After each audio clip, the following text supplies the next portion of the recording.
रचायो, वृंदावन में रास रचायो, वृंदावन में रास रचायो, वृंदावन में रास रचायो। याद कर लेना श्री कृष्ण वृंदावन में जब ये रास हुई है तो सिर्फ 12 साल के थे। 12 साल का बच्चा काम नहीं समझता। ये लोगों ने बाद में गड़बड़ करी है। रास मतलब नाचना। वृंदावन में रास रचायो, वृंदावन में रास रचायो।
सरगुण भी वही, निर्गुण भी वही, आकार में भी वही, निराकार में भी वही।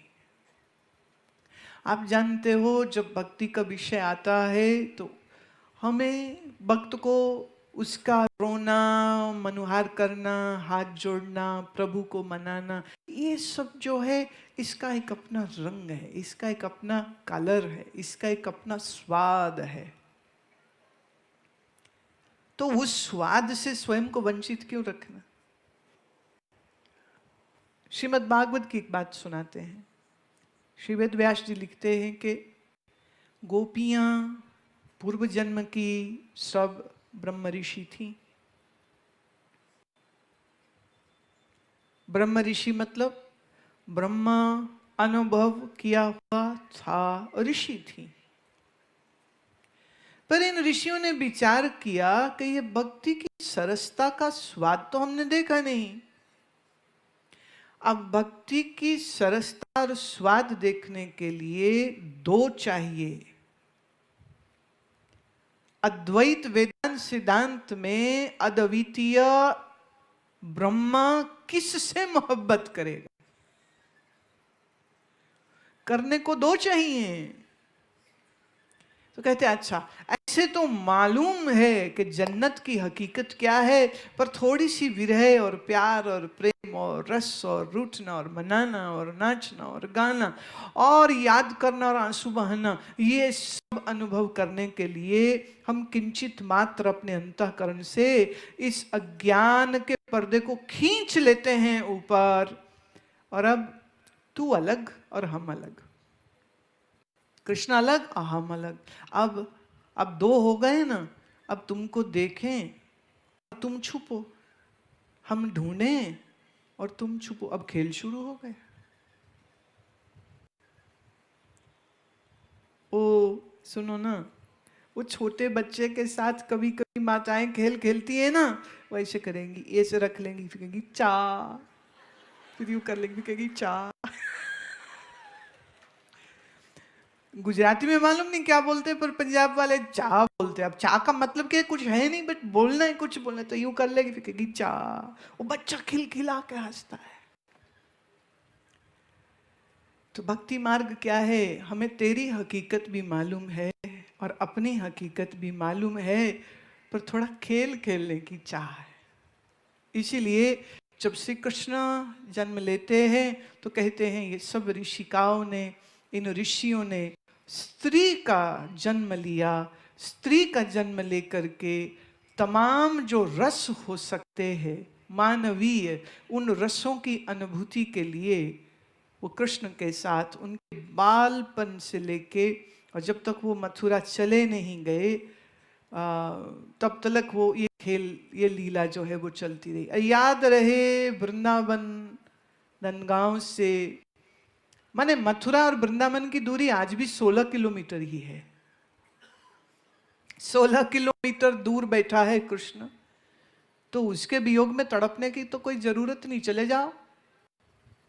द्वारका दूर हो गया, मथुरा तो दूर नहीं था, लेकिन कहते गोपियां न गई, कभी नहीं गई। कृष्ण भी नहीं आए वापिस, छोड़े तो बस छोड़ ही दिए। इसी को कहते हैं उसको किसी से आसक्ति न थी, किसी से मोह न था, प्यार न था।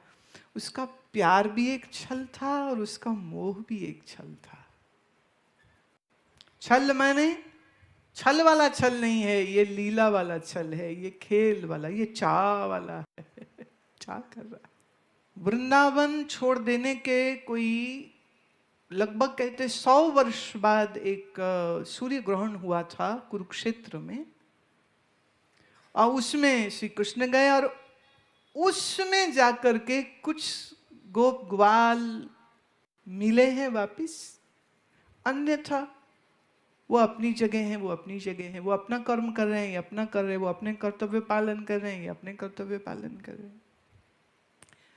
तो इससे हम सबको क्या मिलता है? सार वो ये मिलता है कि जब जहां रहो खूब खेलो, पर जब जगह छोड़ दो तो कभी याद भी ना करो। इसे कहते सन्यासी होना। जिसको मिलो अपना आत्मा समझ के उसको मिलो, और जब वो चला जाए तो फिर कभी याद ना करो, फिर रो ही नहीं कभी उसके लिए।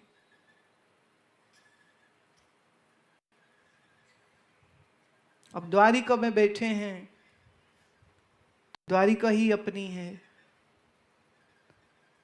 अब देखो इतनी दुनिया घूमते हैं, देश विदेश जाते हैं, ये नहीं पता होता कि आज जहाँ सोए हैं कल दोबारा वहाँ सोएंगे कि यात्रा में है ना, कभी यहाँ कभी यहाँ कभी यहाँ कभी यहाँ कभी यहाँ कभी यहाँ, ऐसे कमरा बदल जाता है। तो जहाँ भी जाओ ना तो रात सबसे पहले एक निरीक्षण करना पड़ता, ओके स्विच यहाँ है, बाथरूम यहाँ है, कमरा वहाँ है।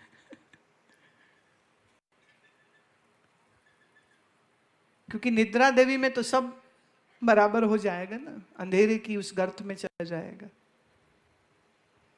पर जहां जाते हैं वहीं के हो जाते हैं।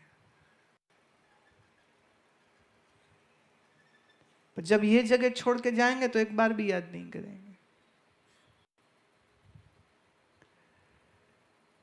जैसे बीत चुके स्वप्न को आप याद नहीं रखते, ऐसे ही जो तुम जागृत अवस्था में देख रहे हो यह भी एक स्वप्न है, बीत जाएगा तो फिर उसको पकड़ने का नहीं है, गया तो जाने दो, फिर उसे पकड़ो मत, फिर रो मत। आसक्ति रहित जिए, राग द्वेष रहित रहे, और व्यर्थ की चाहते न पाले, तो फिर क्या कोलकाता और क्या जयपुर और क्या जमशेदपुर और क्या अहमदाबाद और क्या गन्नौर और क्या अमेरिका, सब एक से ही हैं। फिर एक ने मुझे पूछा, आप जब बाहर जाते हैं तो वहां लोग कैसे होते हैं? मैंने कहा यहाँ भी बेवकूफ वहां भी बेवकूफ होते हैं।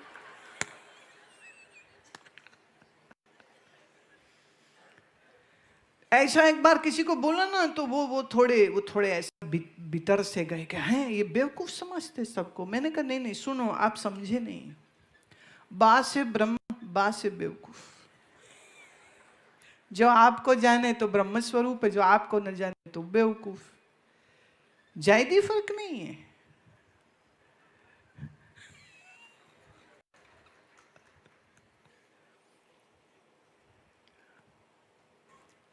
सब मनुष्य एक से है, मन एक से है, इच्छाएं कामना वासना अज्ञान एक सा है। और जब ज्ञान की रोशनी आती है तो ज्ञान की मस्ती भी फिर एक सी होती है। अमेरिका हो, अफ्रीका हो, तंजानिया हो, इंग्लैंड हो कि कोई जगह हो।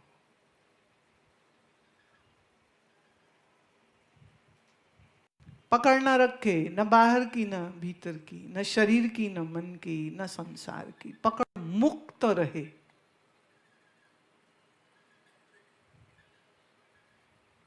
फिर वो सही अर्थ में श्री कृष्ण जैसा हो जाता है। खेलता सबसे है पर खेल काज के न्यारे का न्यारा रहता है। क्या किया? कुछ नहीं। क्या पाया? कुछ नहीं। क्या छोड़ा? कुछ नहीं। करना जहां है नहीं, उस सत स्वरूप में न करना, न पकड़ना, न करता, न भोगता, न लेना, न देना, न बंधन, न मोक्ष है ही नहीं जब कुछ, तो किसका अभिमान करे। पर हम जहां खड़े हैं हमारी यात्रा वहां से शुरू होती है। तो आपका मन बुद्धि कहां पे खड़ा है उसके अनुसार आपको साधना करनी होगी। जो बात मैंने अभी बोली है ये बिल्कुल अल्टीमेट। अगर ये समझ नहीं आए तो फिर आपका मन बुद्धि जहां वहां से शुरू हो जाओ।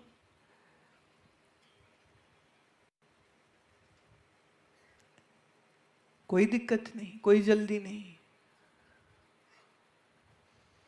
बहुत अच्छे। इसी के साथ आज का ये सत्संग कार्यक्रम यहीं पे समापन करते हैं। बोलो बांके बिहारी लाल की, द्वारिकाधीश नाथ की, बोलो सच्चिदानंद भगवान की, श्री सद्गुरुदेव भगवान की।